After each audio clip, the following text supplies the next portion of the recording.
Boa noite. E aí, André, tudo bem? Juan entrou aqui, deixa eu fazer o convite já. Cadê?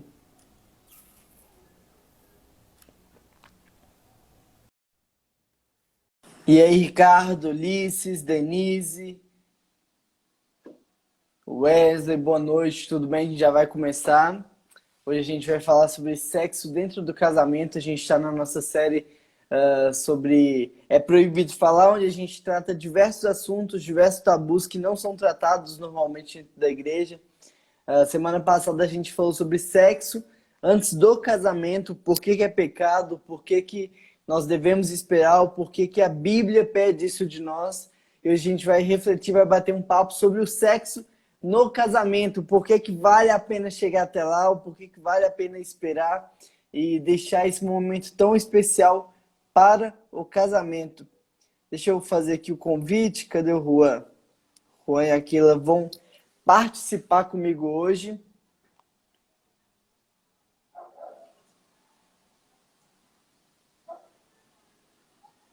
Esperando eles aceitarem. Já vão preparando as perguntas de vocês aí. Vitor, Paola, tudo bem? E isso, o Juan não está conseguindo participar. Deixa eu clicar aqui de novo, mandar para ele. Vamos lá. Mandei o convite aí, Juan. Vê se vai dar. Aê, consegui. E aí, beleza? Boa noite, Juan. Boa noite, Keila. Tudo bem com vocês? Boa noite. Tudo bem? Isso. Pessoal, fica à vontade para ir comentando aí. Hoje vai ser um bate-papo totalmente aberto.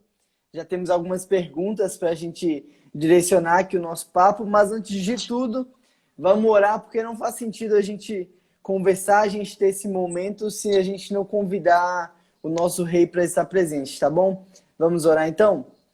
Paizinho, nós te louvamos, nós te agradecemos por tudo que o Senhor é para nós, por tudo aquilo que o Senhor é em si, de fato. Pai, obrigado pelo teu amor, pelo teu carinho, obrigado pelas tuas ordenanças, teu ensinamento, porque tudo aquilo que o Senhor nos ensina não é para nos proibir, mas sim para nos proteger, Pai. Que possamos entender o propósito, ouvindo da experiência dos mais velhos, e que cada vez mais a gente possa te conhecer e prosseguir em te conhecer, Pai. Que essa live possa chegar a diversos corações que o Senhor tem preparado. Teu santo e poderoso nome que nós oramos. Amém. Amém. Isso aí, gente. Muito legal. Estava ansioso para ter esse bate-papo. Há tempo que a gente estava marcando isso, né? Antes ainda da pandemia. Mas por conta das nossas agendas nunca baterem, vocês não estavam conseguindo ir nos jovens. Então a pandemia vai ajudar a gente nisso aí. Vai ser bom a gente ouvir de vocês sobre esse assunto de dentro do casamento, né? Que uma vez eu solteiro, eu posso falar dentro do que eu conheço. Agora, vocês dois, dentro do casamento, vocês podem falar de uma cosmovisão totalmente diferente, né? Mas vou deixar vocês se apresentarem, falem aí pro pessoal, talvez um pouquinho da história de vocês, o tempo que vocês namoraram. Tem que reforçar que é um pouquinho, né? Só um pouquinho. Quer falar? Então eu vou falar. Eu e o Juan, nós temos 16 anos de relacionamento. Nós começamos a namorar em 2004. Juan tinha 13 anos e eu tinha 17. Nós namoramos 6 anos e meio. Ficamos noivos em 2010 e 2011, janeiro de 2011, nós casamos. Então, nós tivemos aí um namoro longo, né? Um período de namoro bem grande. Bem longo. E hoje estamos há 9 anos casados, graças a Deus. 9 anos. Legal. Temos 2 filhos, Noah, de 5 anos, o Nathan, de 3. E graças a Deus estamos muito bem. Show de bola. Já tem uma pergunta aqui, olha, bem pesada, mas vamos... Eu acho que eu vou deixar... O Walter engasgou. Com medo dessas perguntas. É do Vitor, né, Laís? Eu mandei lá no grupo, gente, mandem perguntas que vocês nunca tiveram coragem de fazer para os pais de vocês. Eita. Podem fazer para o Juan e para Aquila. Eu vou dar print e vou mandar pros seus pais. Mas antes de ir para essas pesadas, deixa eu pegar umas que a gente já tinha guardado aqui para a gente e, Ô, Renan, subindo a enquanto escada, você vai né? pegando as perguntas aí, a Keila contou bem curtinho mesmo a história, né? Ah, Mas para quem não conseguiu pegar, a gente começou a namorar muito cedo, né? Eu não recomendo esse tipo de namoro porque o sofrimento é muito grande, o desgaste é muito grande. Mas no nosso caso, nós começamos a namorar muito cedo. Eu tinha 13, a Keila tinha 17 para 18 anos. E nós namoramos aí por quase 6 anos, né? Passamos por muitas lutas, muitas dificuldades, muitas coisas boas também, mas muitas lutas, né? E depois nos casamos, eu casei com 19 anos, bem novo também. E a gente já tá junto aí há 16 anos. São muitos anos de história, muitos anos de lutas, de vitórias. Mas faz aí a sua pergunta, vai que eu tô ansioso agora. de fato, é muito tempo. E por ser tanto tempo, vocês namoraram 6 anos. Eu tô namorando há 2 anos e meio e para mim já é tempo demais. Inclusive, hoje seria o casamento, né? A gente numa hora dessa Verdade. estaria aí Comendo sabendo pizza. falar sobre o que, que a gente está conversando aqui. Acho que ainda não, ia demorar Aí, uns então, dias. saí da festa, ela voltou agora. Ai, ai, triste. Mas, então, nesses 6 anos de namoro, vocês tiveram dificuldades sobre esquentar demais ali, sobre passar do limite? E se sim, como venceram?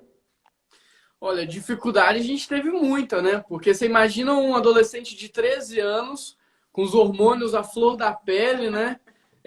Adolescente e... Então, sim, dificuldade a gente teve muita, muita dificuldade. Uma das coisas que nos ajudou muito foi ter os amigos sempre por perto, né? Evitar ficar sozinho, porque ninguém é forte o suficiente para resistir quando está sozinho.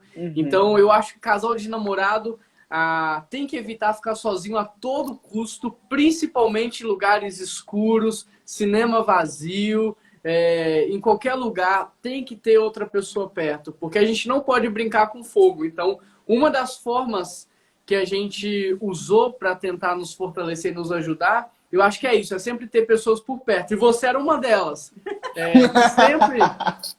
que sempre estava por perto, Verdade. sempre.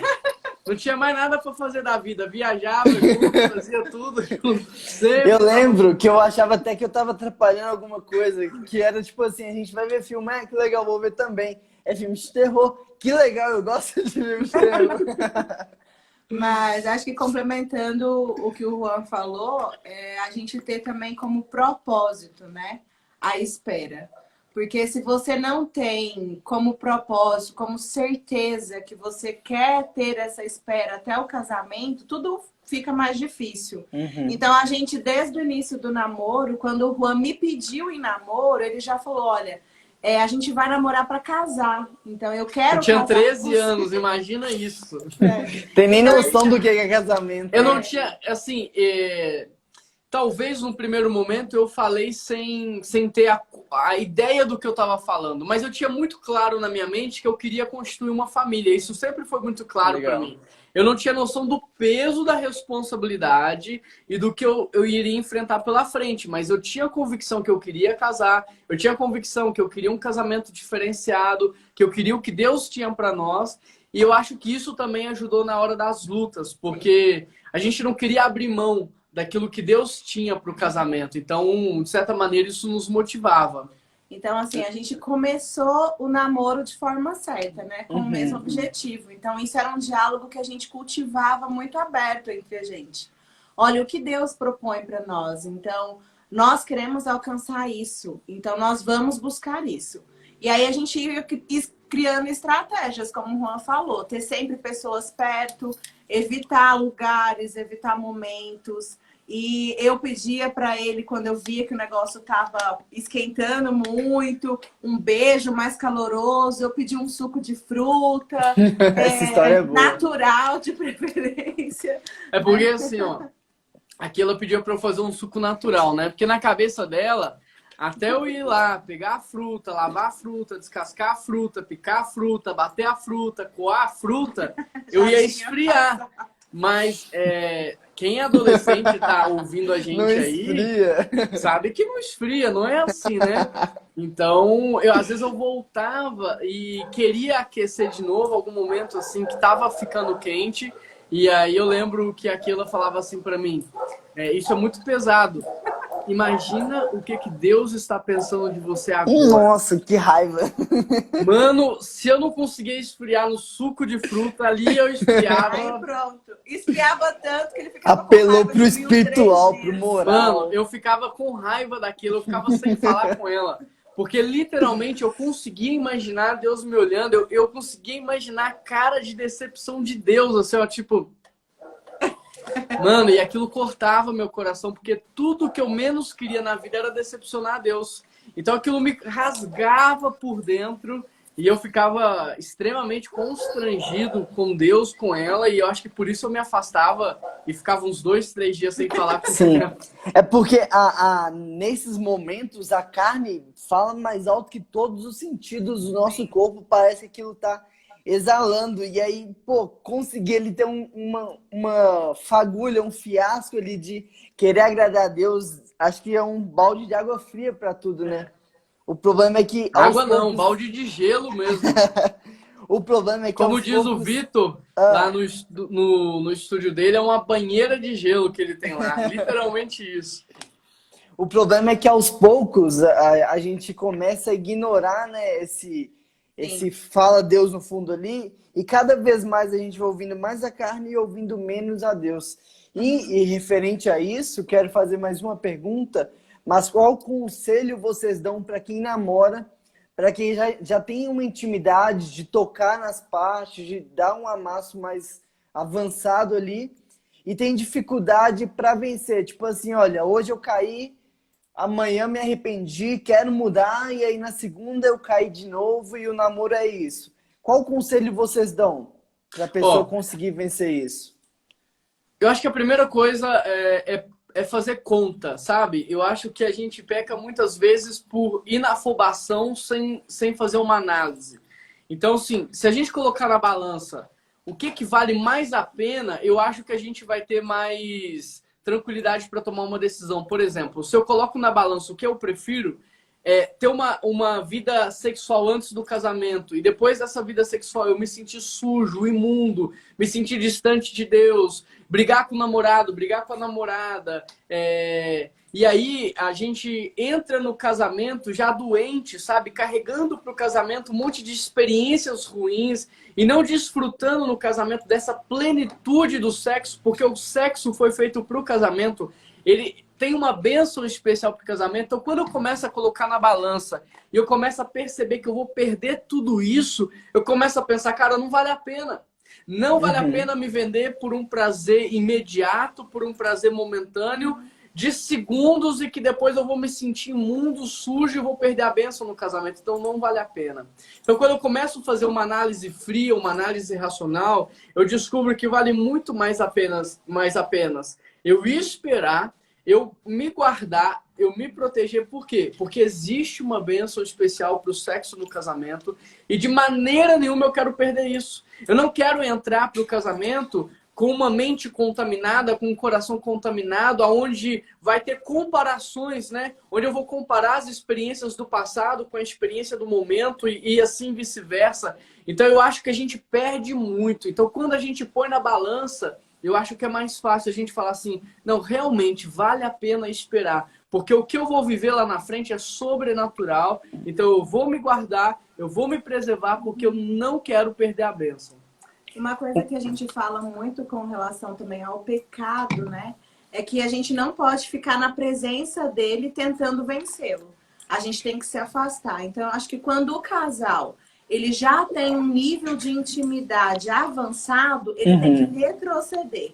Primeiro, tendo essa convicção de que nós não queremos e nós então vamos evitar. E aí entra 3 questões: evitar pessoas, lugares e situações. Então, evitar lugares escuros, lugares que vocês vão saber que vão ficar sozinhos, evitar pessoas que estimulem. Então, se você tem amigos que vão falar, não, faz sexo mesmo, Uhum. Evite essas pessoas, Entendi. evite conversar com isso, porque os nossos pensamentos, né, alimentam o nosso coração e o nosso comportamento. Então, se você está numa roda de amigos que isso é normal e que eles estimulam, você vai relativizar esses conceitos. Então, você tem que evitar pessoas, lugares e situações. E colocar regras mesmo, né, no relacionamento. Ó, nós não vamos ficar sozinhos e, gente, ter uma mentoria. Porque sozinho a gente não dá conta. Então, vocês têm que procurar um casal maduro para vocês serem acompanhados nessa Uhum. questão e pedirem ajuda, né? Porque aí você vai ter uma linha de cobrança. E aí, vocês vão se encontrar? Como que foi hoje? Passou do limite? Olha, lembra dos compromissos que vocês fizeram? Então, isso são ferramentas que ajudam os casais que já têm uma intimidade a evitarem, cortarem e começar um processo de santificação. Paulo fala, né, quando você citou aí pra gente não brincar, Paulo fala, fuja. Não, não é Exatamente. fique brincando de estar ali à margem, de ficar na Uhum. beiradinha, de até onde pode. Aí, meu, toma distância, foge. Algo que me ajudou muito, que foi uma virada de chave para mim, é a questão da convicção. De não Uhum. ser só por ser uma regra, mas a convicção de que eu quero agradar a Deus, que eu quero viver aquilo que Ele preparou para mim. Você falou aí, Keila, sobre mentoria.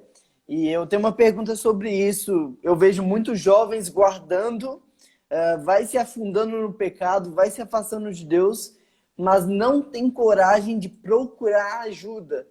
Vocês tinham dificuldade de procurar ajuda ou tinham dificuldade de encontrar alguém de confiança para pedir ajuda? Como que era isso para vocês? Eu acho que é difícil pela questão da vergonha, né? Muitas pessoas têm vergonha de se expor, principalmente nessa área da relação sexual. Então, sim, eu acho que a pessoa tem que procurar alguém que ela confie, né? A primeira coisa, ela tem que confiar nessa pessoa. A segunda coisa é que tem que ser alguém imparcial, alguém que não tem lados, né? Mas alguém que vai trazer a palavra de Deus. E terceiro lugar, acho que tem que ser alguém que ame o casal, ame a pessoa para acolher, para caminhar junto, para discipular, não para não julgar sabe, e humilhar ou constranger, mas que vai amar, vai acolher e vai caminhar junto. Eu acho que quando a gente encontra alguém assim, aquele medo, aquela vergonha, ela vai embora. E eu acho que a gente Aham, acaba criando uma atmosfera de intimidade a ponto da gente abrir e confessar pecados. Eu acho que isso não só na área sexual, mas em todas as áreas da vida. Nós tínhamos que cultivar amigos com espirituais, certeza. nós temos que cultivar amigos espirituais, aonde a gente vai abrir, aonde a gente vai confessar pecado. Porque Tiago fala que Deus perdoa os nossos pecados quando a gente confessa para Ele, mas que nós somos curados quando nós confessamos uns para os outros. Então é nesse processo de confissão que há a cura. Então eu preciso encontrar um amigo espiritual, uma amiga espiritual para abrir, entendeu? Entendi. Como no nosso relacionamento, no namoro, a gente não teve um casal que nos acompanhasse, assim, como Aham, mentores. Mas eu tinha pessoas com quem eu buscava auxílio e o Juan também tinha o deles. E como a gente tinha um objetivo muito claro de se guardar, a gente conversava isso de uma forma muito natural entre a gente, né? Eu com ele comigo. Então, assim, quando surgia alguma dúvida, eu buscava ajuda no particular e ele também. E aí a gente trazia isso para o nosso relacionamento, entendeu? Renan, mas eu acho que a grande sacada é a mudança de mentalidade, Sim. porque assim, a Bíblia diz, sem santidade ninguém verá o Senhor, uhum, né? E às vezes a gente entende que sem santidade ninguém vai ver Deus. Mas a gente viu Deus antes de viver uma vida de santidade, a gente viu Deus em Jesus Cristo quando a gente estava imerso no pecado. Então não é que sem santidade ninguém verá o Senhor, é que sem santidade ninguém vai ver Deus na minha vida. Então tem que ter uma mudança de legal. mentalidade, por quê? Porque olha só como que é a mente dos namorados. Meu Deus, eu vou ir para casa da minha namorada. Deus me livra daquela satanoa, daquela perdida, daquela que vai me desviar, desvirtuar dos teus caminhos. Deus me protege. Do outro lado, a menina tá orando. Meu Deus, aquele menino vai vir aqui. Ó, Deus me protege dele. O Senhor sabe que eu não consigo resistir. Então, percebe que são dois perdidos tentando se salvar, né? Uhum. Então, eu acho que tem que ter uma mudança de mentalidade. O namorado, ele tem que ir para casa da namorada pensando assim: hoje aquela menina vai ver Deus. Sim. Hoje ela vai ver como Deus conversa, como Deus fala, como Deus se comporta, como Deus abraça. Hoje eu vou sair da casa dela e ela vai ficar lá, ela vai ficar espantada porque ela viu Deus na minha vida. Do outro lado, a menina deveria estar orando. Olha, hoje aquele menino, quando ele chegar aqui, ele vai ver Deus. Ele vai ver como Deus se veste, ele vai ver como Deus fala, ele vai ver como Deus se comporta, ele vai ver como Deus se relaciona. E hoje eu vou mandar esse menino para casa dele, tendo a convicção de que ele teve um encontro com Deus. Percebe como é completamente diferente quando um está tentando mostrar Deus para o outro? Sim. Então isso nos leva a viver algo completamente diferente, porque eu vou chegar na casa dela não para tirar proveito, não para explorar, mas para me entregar, para me doar, para que ela tenha um encontro com Deus, e ela a mesma coisa. Então o namoro, ele não pode ser sem propósito. O namoro, ele tem que ter um propósito claro. Por isso, o crente, ele não namora para conhecer. O crente, ele conhece e depois namora. Na verdade, ele namora porque conhece. Então, Spoiler da pregação de domingo, né? Hã? Spoiler das próximas pregações aí. Da série de mensagens de volta para casa. Então, o crente primeiro conhece, depois namora, para no casamento ter intimidade. Quando a gente inverte o processo, a gente altera o produto. Ou seja, algo que era para ser maravilhoso, o que acontece? Vira um desastre. Como pastor, eu atendo milhares de casais, homem bonito, mulher bonito, os dois que poderia ter uma vida sexual maravilhosa, mas que não conseguem ter uma vida sexual ativa. Aí você começa a tirar a casca da cebola, começa a conversar. Começou lá na época de namoro, promiscuidade, imoralidade sexual. O que acontece? Entra no casamento doente. Então, Deus fez o sexo para o casamento. Existe uma bênção, existe algo transcendental no sexo depois do casamento, que somente aqueles que entrarem puro é que vão conseguir desfrutar.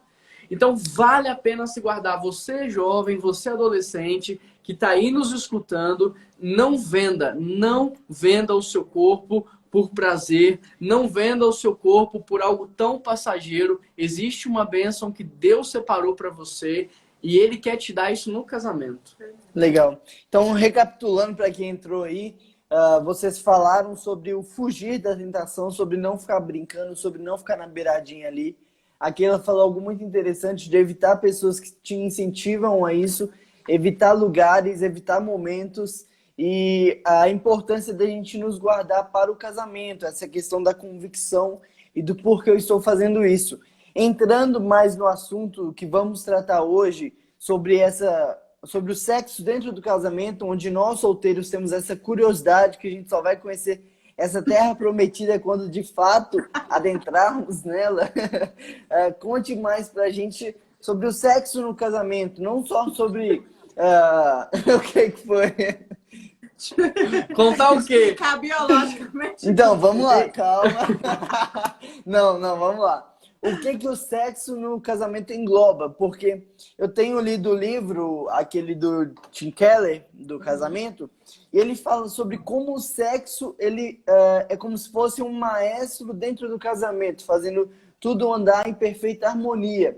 O que o sexo no casamento engloba? Então eu falo na questão de intimidade, amizade, essa questão de falarem que o sexo dentro do casamento é algo divino. Conte mais pra gente de como é essa terra prometida aí. Eu acho que você tá muito interessada. Cadê a Maressa? Ela tá na live. Ainda bem que seu casamento tá chegando, viu? Ah, a Maressa tá vermelha aqui do meu lado. Mas, mano, assim, uma coisa eu posso falar. O sexo no casamento, ele não tem nada a ver apenas com a carne. Ele é transcendental. Ele é algo muito espiritual, sabe? Ele é puro, ele é santo, ele é bonito, ele é limpo. Ele não tem nada de sujo, sabe? Você não termina uma relação sexual no casamento se sentindo mal, se sentindo usado, se sentindo sujo. Pelo contrário, você termina uma relação sexual no casamento feliz, alegre, mais unido, mais junto, sabe? Mais coeso. Então, o sexo no casamento, de fato, ele é uma bênção na vida do casal. Ele alinha o casal, ele ajusta o casal, ele une o casal, ele traz o casal mais para perto. Ele é algo que vivifica a amizade, a relação. Então, existe, de fato, algo que é transcendental, que a gente não consegue explicar em palavras, é difícil, mas existe algo de muito espiritual no sexo no casamento e que vale a pena, sim, esperar para viver isso. Uma coisa que eu acho interessante, que eu percebo da diferença do sexo dentro do casamento, Renan, é a questão do altruísmo, né?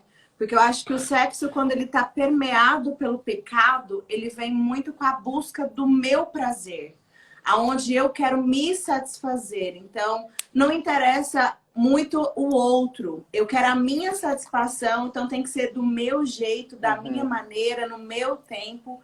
E no casamento vira uma outra chave, porque no casamento o ato sexual é uma busca onde eu dou prazer ao outro, né? Onde eu me entrego, eu me desnudo, então ali eu tiro a minha máscara, tudo que é falso se cai e eu sou totalmente dele e ele totalmente meu, né? Então, assim, é uma possibilidade de você experimentar esse amor altruísta, de me doar. Então, assim, o objetivo maior não é me satisfazer, mas é satisfazê-lo. É fazer com que ele consiga ter essa convicção do amor verdadeiro que Deus tem por nós, né? De amar, de se entregar sem esperar nada em troca. Então, assim, eu acho que essa é a maior diferença no sexo no casamento, porque a gente não faz em busca de me satisfazer, né? Que é o diferente da relação fora, né? O que a gente escuta de testemunhos é justamente isso, que as pessoas ali, elas estão tentando a satisfação própria, né? Então há muito egoísmo, há muita até agressividade na tentativa de obter o meu prazer. E na relação sexual pós-casamento, não. O meu maior interesse não é ter, é dar prazer, é gerar prazer. Então isso é completamente diferente. Então eu acho que isso muda bastante aí. Você comentou, Rua, sobre pessoas que te procuram dizendo que mesmo casadas não conseguem ter uma vida sexual ativa por conta do passado. Qual o seu conselho para quem casou tendo uma vida sexual ativa e hoje vive esse problema dentro do casamento? A gente tem que entender que o mundo espiritual, ele rege o mundo material, né? Não é o mundo material que rege o espiritual. Então, a pessoa que ela já perdeu a virgindade, não é o caminho inverso. Não tem algo que ela possa fazer no material para alterar o espiritual. Tem o que ela fazer no espiritual. Então, tudo que começa errado, dificilmente vai terminar bem. Tudo que começa errado, dificilmente vai terminar certo.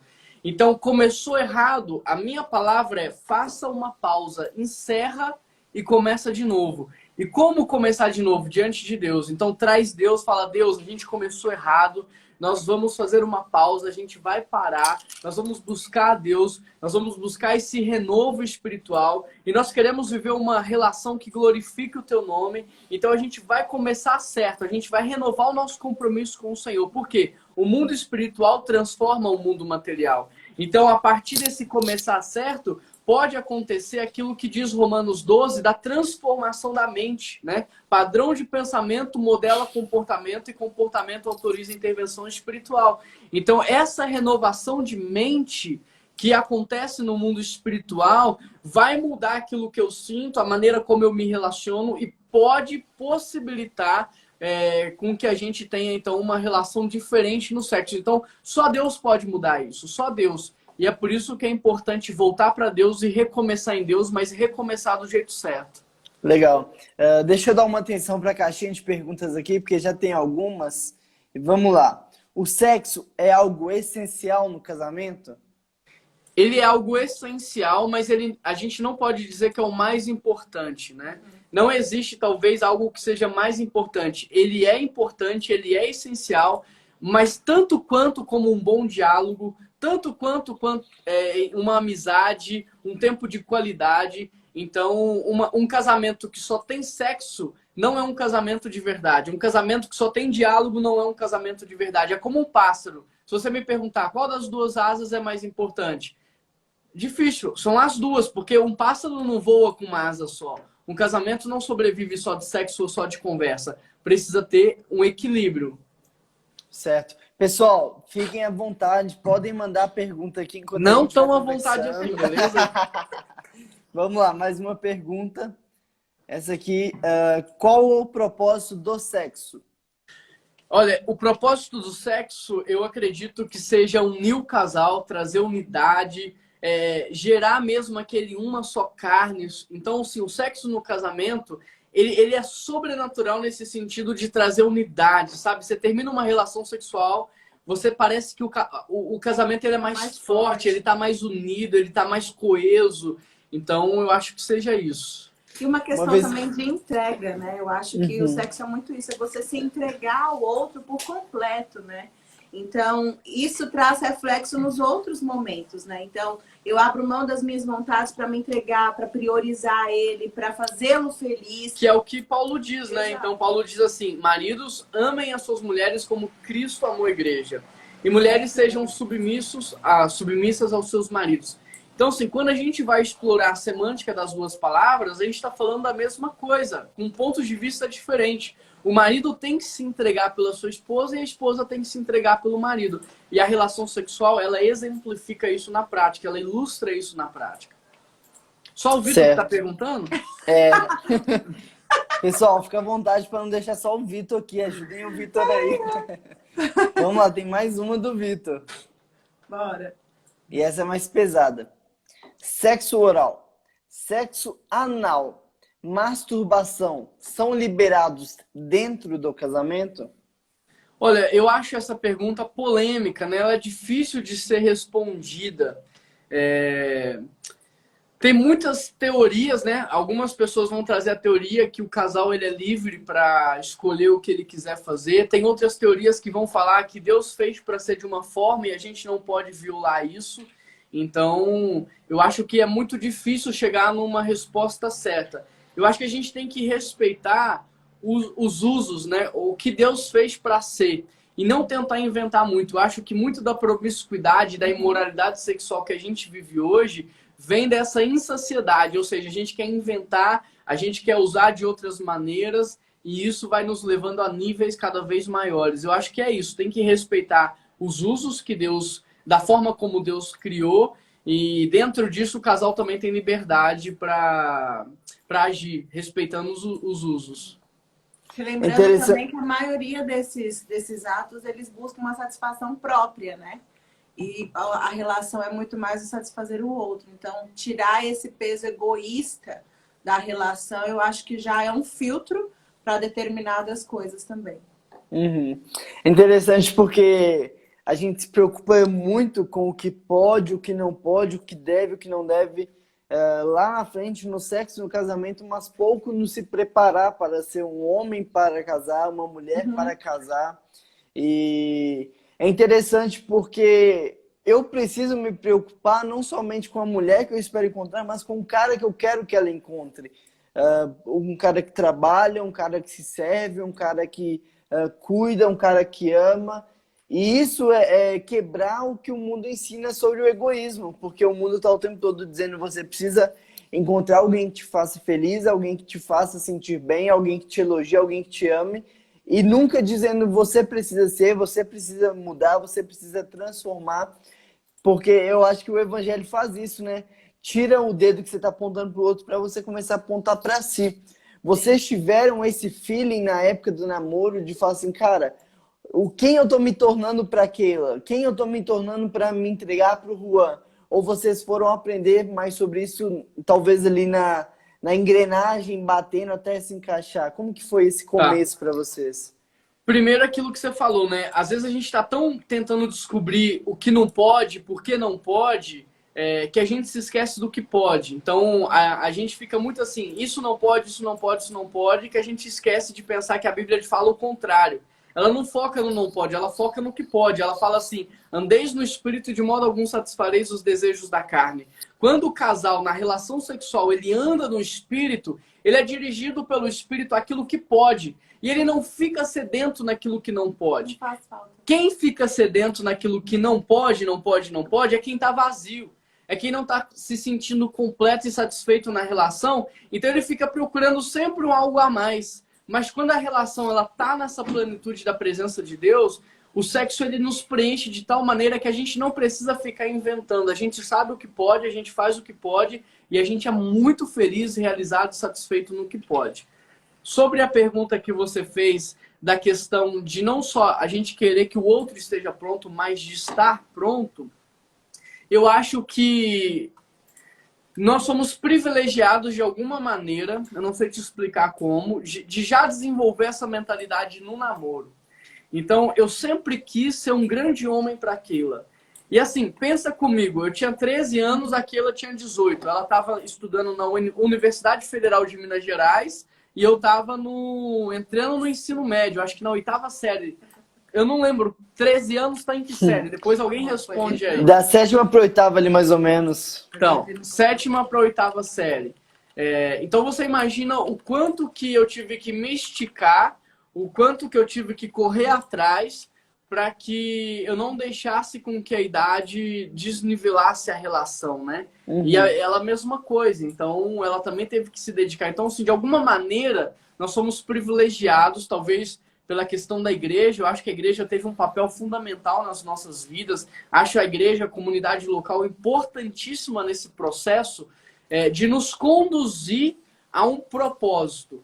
Então, eu sempre quis ser um grande homem na vida dela e ela sempre quis ser uma grande mulher. Então, nós iniciamos o namoro com muita oração. Então, eu orando muito porque eu queria ela como esposa. A primeira vez que eu vi a Keila, eu falei, Deus, eu quero casar com a Keila. Então, ali eu comecei a orar por ela de dia e de noite, orar, jejuar. Era algo impossível pela diferença de idade e essa impossibilidade me fez orar muito mais. E a Keila depois, quando ela já era chamada por Deus e eu ainda não tinha identificado o meu chamado, e ela orando pelo meu chamado. Então, o nosso namoro sempre foi muito permeado de oração. E a oração, ela não transforma Deus, ela nos transforma. A oração não muda o coração de Deus, ela muda o nosso coração. Então, a oração foi nos moldando, ela foi nos shapeando para aquilo que Deus queria. Legal. Nesse livro que eu tô lendo aí, na verdade a esposa dele fala algo muito interessante, porque a gente acha que existe uma magia dentro do casamento em que eu sempre vou fazer sexo por vontade, onde os dois sempre vão ter ao mesmo tempo a mesma vontade e vão se encontrar.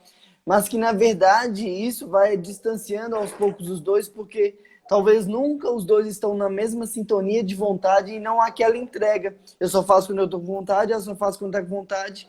E os dois vão se afastando, onde é necessário também, como a Keila falou, que o sexo no casamento é para o outro. Então é necessário que, às vezes, eu me esforce, mesmo não estando com tanta vontade, para agradar, e vice-versa. E assim vocês vão se encaixando, aos poucos pegando o gosto, o jeito um do outro, momento. E talvez no começo é uma coisa forçada, mas talvez com o tempo, com os anos, com os meses, já vai virando algo combinado, né? Talvez de um olhar, de um dia especial. Como que é isso para vocês? É isso que a Keila falou, né? Quando a gente muda a mentalidade que é para o outro e não para mim, então eu não fico fugindo, correndo, não querendo. Então, se eu mudei essa mentalidade e eu percebo que o outro tem interesse, então é uma oferta, é uma entrega, é uma doação. Tudo bem, Paulinho? Saudades, hein? Um abraço para a Adri. Ó, chegou mais uma pergunta aqui, ó. E eu acho também, pode né, falar, Keila. que entra nessa questão da sintonia do casal também, né? Porque a rotina do casal, ela muda. Então, o sexo antes de ter filho é uma coisa, o sexo depois de ter filho já é outra. Muda uma rotina, muda uma didática da casa. Então, você tem que ter sintonia no casal e muito diálogo. Então, assim, a gente tem uma conversa aberta de falar, ó, vamos pensar, estruturar, e a gente vai se ajustando, né? Então, isso é dinâmico também com o diálogo. Eu imagino que não deve ter uma receita pronta, né? Tipo, olha, você vai casar, vai ser assim, vocês vão combinar desse jeito. Cada casal vai ter. Mas não fique imaginando muito, não. Não toca muito no assunto, que hoje é um dia pesado para mim. Olha, a pergunta é do Vitor. Vocês indicam algum livro cristão para estudar mais sobre esse tema? Deve ser sexo dentro do casamento. O livro que eu indico para todo mundo, que eu acho que tem que ser um cabeceira de cama mesmo de casal, é o Significado do Casamento, do Tim Keller. Ele aborda isso dentro do livro. E ele é um livro muito completo. Então eu acho que esse é um livro que todo casal tinha que ler. Todo mundo tinha que conhecer esse livro. O André comentou aí, ó, livro de cantares. Também é uma boa. Também. Hoje só tá dando Vitor aqui nas perguntas, né? Não, mas Pessoal, esse é outro Vitor agora. é outro Vitor. Aproveita para fazer as perguntas, galera, para vocês tirarem, sanarem todas as dúvidas que vocês têm acerca de... Ô, Juan e Keila, voltando para solteiro e tal, como que vocês acham que a gente pode, não a gente nós aqui, mas a gente como igreja pode ajudar pessoas mais velhas, solteiras, a talvez quebrarem uma vergonha, um paradigma que tem ali? Eu vejo muita gente já numa idade para casar, talvez tenha até a vontade, mas nunca consegue encontrar aquela pessoa ideal, ou nunca consegue tomar uma atitude.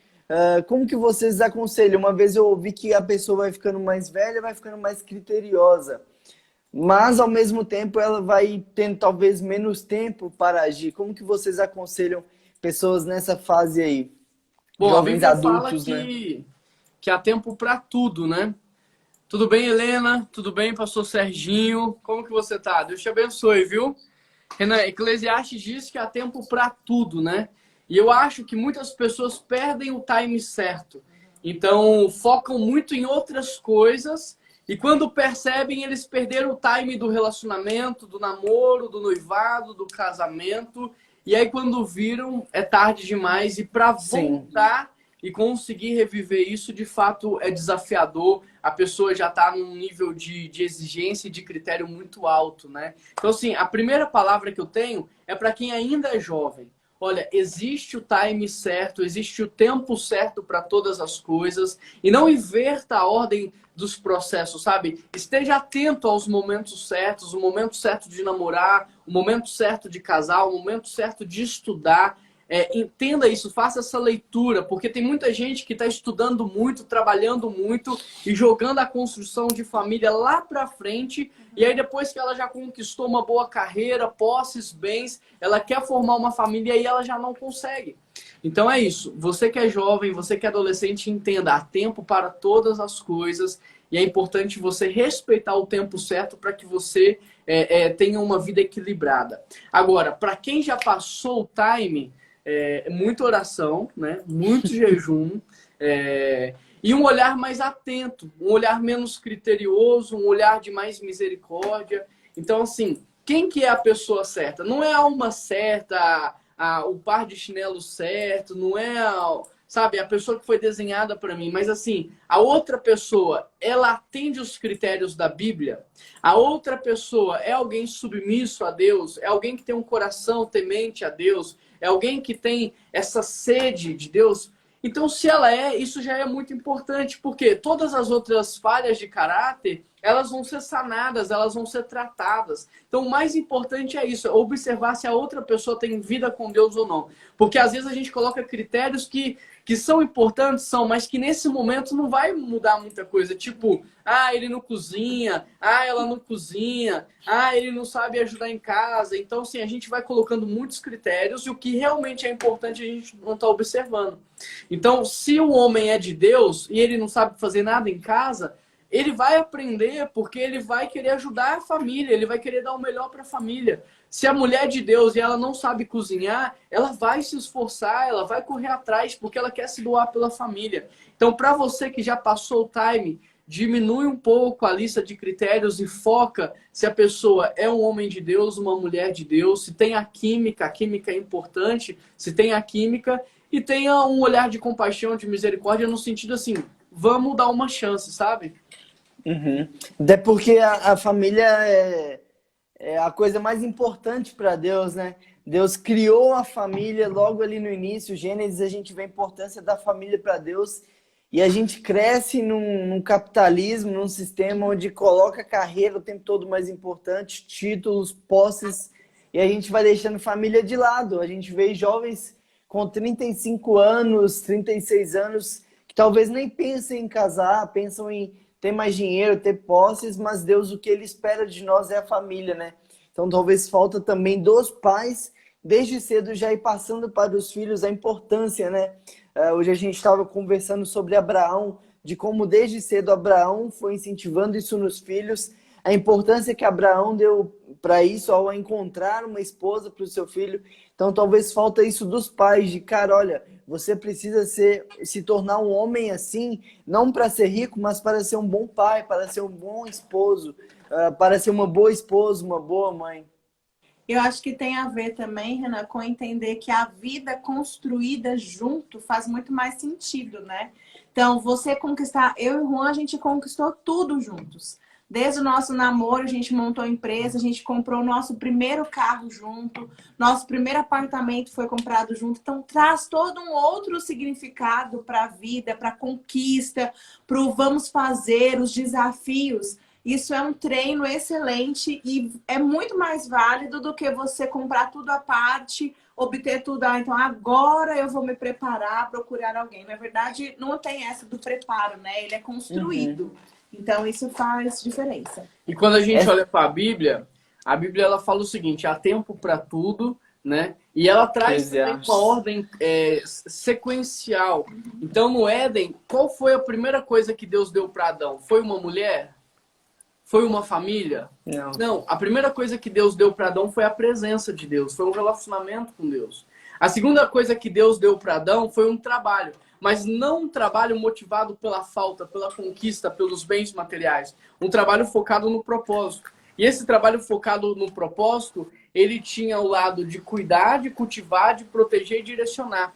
E aí, depois que o homem está na presença de Deus e ele está trabalhando com esse propósito, é somente aí que Deus vai e presenteia ele com uma mulher. E Provérbios também fala, olha, primeiro você termina o seu trabalho no campo, primeiro você deixa a sua colheita pronta, e aí depois você vai lá, então você vai construir uma família, né? Então é interessante isso, porque existe o tempo e existe o processo, mas a gente tem que respeitar bem esse tempo e a gente não tem que inverter os processos. Então é mais ou menos isso.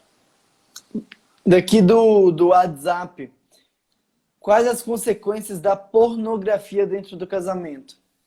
A pornografia é uma doença hoje. A pornografia, ela é, cientificamente falando, altamente destrutiva, nem falando de casamento, falando de mente, falando de psicológico, falando de emocional. A pornografia, ela nos faz olhar as pessoas como produto e não como relacionamento humano, sabe? A pornografia muda a minha maneira de olhar para tudo. Relacionamentos, objetos, ela é totalmente destrutiva ao nosso intelecto. Então, assim, a pornografia é algo diabólico.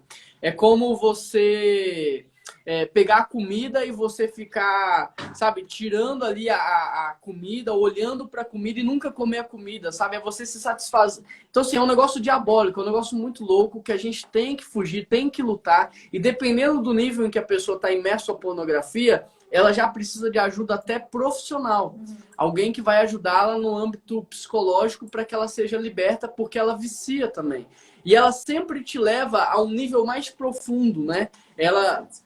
Você nunca consegue se contentar. Então, se você observar, antigamente, os jovens e adolescentes se contentavam com sei lá, um programa de televisão do Gugu, um programa de televisão do Pânico na TV, uma revista. Depois, isso já não satisfaz. Agora eu preciso entrar num nível mais profundo. Eu preciso ir para o YouTube, eu preciso ir para o Instagram. E aquilo já não me satisfaz. Eu preciso procurar um negócio mais pesado, mais sujo. E a pessoa com violência, e a pessoa vai entrando, mano, e ela não consegue sair. Dependendo do nível que ela chega, ela precisa de ajuda espiritual, ajuda psicológica, ajuda profissional. Então, assim, você que está no primeiro degrau dessa escada, desce enquanto dá tempo. Não continua a subir, porque o final disso é trágico. Destrói relacionamentos, destrói amizade, destrói namoro, destrói casamento. Se você está no primeiro degrau, desce enquanto há tempo. Não espera você chegar num nível mais profundo para querer sair, porque senão o prejuízo vai ser muito grande. É de fato uma droga. Já deixo aqui, vou deixar uma deixa aqui, que nós vamos ter um dia, a gente vai falar específico sobre pornografia, Outra deixa que eu estou aqui me colocando à disposição para qualquer pessoa que tenha dificuldade na área, precisa de ajuda. Eu acompanho alguns jovens, alguns adolescentes, então contem com a minha ajuda, o que precisar, eu E na estou aqui à igreja a gente também disposição. tem 2 psicólogas, né, à disposição para ajudar. Vamos ter também um bate-papo com elas também aqui sobre pornografia. Mas a pornografia, ela é uma droga, ela é viciante, ela é tóxica e ela também prejudica relacionamentos, porque como vocês falaram, você nunca está satisfeito, você começa a ter comparações e imagino eu, já ouvi falar de pessoas que dentro do casamento acabam querendo sujeitar a esposa, sujeitar o marido a posições que na verdade não geram prazer nenhum, que ele é algo forçado, é algo que talvez alguém está sendo obrigado ou até pago para fazer. Se você tem dificuldade com pornografia, é interessante também a gente olhar por trás das câmeras o quão sujo, o quão nojento é aquilo ali, onde pessoas estão sendo pagas, obrigadas, pessoas escravas do sexo. E Paulo fala, né, para a gente fugir de toda imoralidade sexual, fugir da promiscuidade, fugir da prostituição. E a partir do momento que eu estou usufruindo do corpo de alguém para sentir prazer, isso é prostituição. Ô Renan, e nós como homens de Deus, como mulheres de Deus, nós estamos aqui para libertar as pessoas e não para escravizá-las. Então toda vez que eu consumo pornografia, eu estou escravizando alguém, eu estou aumentando esse crime, eu estou contribuindo para que esse mal continue, né? Estou investindo, né? Então, nós precisamos ter essa mentalidade que é um crime, e não só um crime contra a humanidade, mas é um grande pecado contra Deus. Então, o que a gente tem que pensar é o seguinte, cara, se fosse a minha mãe, se fosse a minha irmã, se fosse alguém que eu amo, eu olharia, e se eu não olharia se alguém da minha casa, por que eu vou olhar alguém que é da casa de alguém, que é da família de alguém, e que pode ser até um dia minha irmã em Cristo? Eu não posso, como homem de Deus, me submeter a um processo tão diabólico como esse. Eu preciso inverter, mudar, e eu tenho que ser o libertador, aquele que vai ser usado por Deus para libertar, e não para escravizar, e não para agir com violência e aumentar esse crime. A Denise comentou sobre o filme A Prova de Fogo, né? É um filme muito bom também, e ele aborda essa questão da pornografia no casamento e o reflexo que isso traz para o relacionamento conjugal e o quanto é desastroso, né? Porque busca muito o egoísmo e o afastamento. Agora, a gente tá acabando o tempo aí, a gente tem que entender o seguinte, a Bíblia diz que na luta contra o pecado a gente ainda não derramou o nosso próprio sangue. O que a Bíblia está dizendo? Cara, o pecado ele tem que ser encarado como um inimigo mortal. E às vezes eu tenho a impressão que a gente trata o pecado como um amigo. Sabe quando você precisa se distanciar de um amigo, mas você vai ficar com saudade? E você não vê a hora de vocês se aproximarem de novo? A gente trata o pecado assim, olha, eu vou me abster da pornografia, mas eu fico ali morrendo de vontade de encontrar pornografia de novo. Cara, esperando uma queda, né? Isso nunca vai ser vencido se eu encaro o pecado como um amigo. Eu preciso encarar o pecado como um inimigo mortal, porque ele traz morte, ele traz separação. Então, eu só vou conseguir vencer o pecado quando eu entender o dano que o pecado traz na minha vida, o prejuízo que ele traz na minha vida. E como a gente falou no início, contra o pecado a gente não luta, a gente foge. Porque quanto mais você está lá lutando contra o pecado, você continua na presença dele. Então eu deixo o pecado e eu vou para a presença de Deus. Então assim, quando o pecado bater a sua porta, quando você estiver sozinho e a tentação te chamar no celular, cara, pega a Bíblia e vai ler. Vai orar, porque lembra lutar início, mesmo, né? Lembra no início da live que aquela falava assim, o que Deus está pensando de você? E quando eu imaginava isso, eu não conseguia pecar.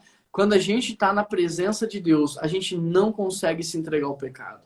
Porque a presença, o amor de Deus, a santidade de Deus nos constrange. Sabe? Nos deixa tão constrangido que eu não consigo. O amor de Deus é tão grande, a graça de Deus, a misericórdia de Deus é tão grande, a santidade dele é tão maravilhosa que eu não consigo me entregar ao pecado. Então, assim, para você que está passando por lutas pesadas, vai orar, aumenta seu tempo de oração, vai jejuar, faz jejum todos os dias, lê a Bíblia todos os dias, porque se você andar no Espírito, de modo algum satisfareis os desejos da carne. Para de focar naquilo que não pode, foca naquilo que pode. Quanto mais você ficar focado, não posso, não posso, não posso, mais você vai querer fazer. Se você focar em ler a Bíblia, orar e jejuar todo dia, você nem vai se lembrar que existe pornografia. Você vai estar tão focado nas coisas do Espírito que você nem vai lembrar que existem essas coisas. O meu corpo, a própria Bíblia ilustra como um vaso, né? É algo que está vazio por dentro e que precisa o tempo todo ser preenchido. Então, se eu estou preenchendo de coisas espirituais, nada carnal vai me satisfazer. Mas se eu estou vazio e não estou alimentando meu espiritual, o tempo todo eu vou querer algo carnal para me satisfazer, para me alimentar. Eu costumo ilustrar para os adolescentes que a nossa vida é como dois pitbulls, um carnal e um espiritual. Se eu alimento muito o carnal, ele vai latir muito mais forte, ele vai sempre sobressair sobre o espiritual. Mas se eu alimento mais o espiritual e deixo o carnal cada vez mais fraco, o espiritual vai falar cada vez mais forte. Então nós precisamos encarar a vida com essa seriedade. Oi? Pastor Henderson, Deus te abençoe, viu? Um abraço. Então o tempo todo eu preciso estar investindo no meu espiritual, investindo no meu relacionamento com Deus, a ponto de que eu estou tão próximo, tão amigo, tão íntimo com Deus, que não é qualquer coisa que eu vou querer trocar ali, não é qualquer pecado que vai me fazer deixar aquilo ali de lado, né? É isso, mano. Então, se a minha palavra para quem está nos escutando é essa: para de focar no que não pode e foca no que pode. Se joga de cabeça. Deus não colocou limites para que você conhecesse Ele, não há barreiras. Quanto mais você buscar Deus, mais você vai conhecê-lo. Quanto mais você adorar a Deus, mais intimidade e comunhão você vai ter com Ele. E quanto mais cheio você estiver, menos você vai precisar dessas coisas. Por quê? O que nos leva a querer essas coisas é o fato de estarmos vazios. Se nós estivermos cheios do Espírito Santo, se nós formos guiados pelo Espírito, nós nem vamos ter olhos para essas coisas. A gente vai estar focado nas coisas de Deus. Semana passada eu comentei na nossa live, e eu vou repetir aqui porque é forte. O pecado é como se a gente estivesse brincando com um copinho de barro, um copinho de lama, se molhando. E Deus com o oceano falando assim: filho, deixa esse copo que eu tenho para você, é uma imensidão. É muito maior, é muito mais profundo, é muito mais rico, é muito mais cheio de vida. E a gente ali se iludindo com aquele copinho de lama. Então, vale a gente deixar o pecado de lado e começar a procurar aquilo que Deus tem pra gente. Juan, Keila, muito obrigado. Vou dar um tempo para vocês se despedirem, para agradecerem. Mas, pessoal, sábado que vem a gente tem outra live. A gente vai falar sobre o sexo e a psicologia, como que isso nos afeta, como que isso interfere, como que isso vem desde a nossa infância, desde a nossa criação.